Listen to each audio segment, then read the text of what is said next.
দিয়েছিলেন সেগুলো কিছু কিছু করছেন, মানে করার চেষ্টা করছেন। আর মানে এখন তো মোটে 1 মাস কয়েকদিন হলো এসেছেন তারা। আমাদের সবার আবেদন, মহিলা হিসেবে তো আগে আবেদন নারী সুরক্ষা। সেটা তো একদম মেয়েদের একটা সুরক্ষার বড্ড দরকার। দেখুন 34 বছরের রাস্তায় আপনার আপনি আপনারা স্বীকার করবেন নাইট শিফটে কাজ করে প্রচুর মহিলা, এই যে যারা আপনার এগুলোতে কাজ করতো, কম্পিউটারে, ডেটা, আইটি সেক্টরে, ডেটা এতে, তারা আপনার নাইট শিফটে কাজ করে নিশ্চিন্তভাবে বাড়ি ফিরেছে। তাদের কিন্তু কোনোদিন অসুবিধে হয়নি। এটা তো 1 নম্বর এবং প্রথম কথা।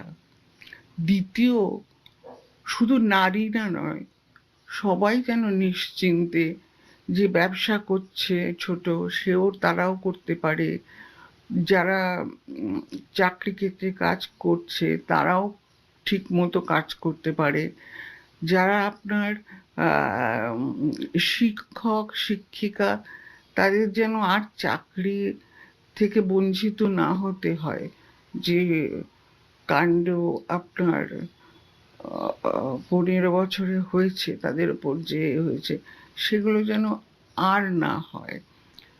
আর মানুষ যেন, সবচেয়ে বড় জিনিস যেটা, যে বাংলার মানুষ যেন শান্তিতে স্বস্তিতে থাকতে পারে। তৃতীয় নম্বর হলো যে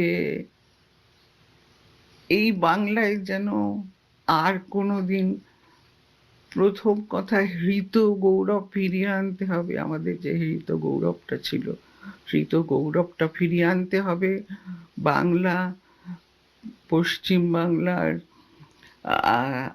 দ্বিতীয়ত, আমি মনে করি আমরা সবাই ধর্ম বর্ণ নির্বিশেষে সবাই আগের মতো একসাথে থাকতে পারি। কেন থাকতে পারবো না?